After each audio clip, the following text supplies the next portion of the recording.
警務處處長曾偉雄出席完警隊結業操，回應記者提問。佢話已經收到記者協會投訴，至今個月初有記者喺中聯辦外採訪示威活動嘅時候，遭受到警方阻撓，係限制採訪嘅自由。曾偉雄話，警方處理遊行示威嘅時候，需要實施管制措施，包括設置管制區同埋封鎖線，加上每次現場情況都唔同，未來會彈性處理有關措施。因為好多時喺現場處理嘅同事嘅時候咧，佢處理嘅時候咧，佢要可能太專注係一個維持一個秩序，確保嗰個公共安全啦，確保嗰個係呢個係公共秩序方面嘅時候咧，可能咧喺一個處理傳媒嘅時候嘅技巧咧係唔係好完善。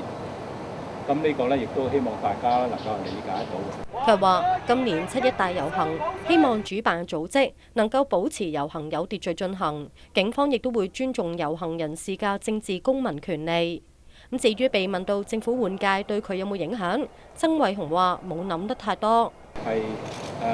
被委任咧作為警務處長咧，係要到我退休嘅年齡嘅，咁所以咧我亦都係冇考慮過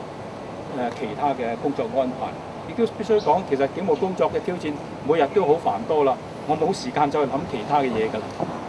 佢又話，後任行政長官梁振英暫時亦都冇邀請佢加入問責團隊。香港寬頻電視記者鄭麗儀報道。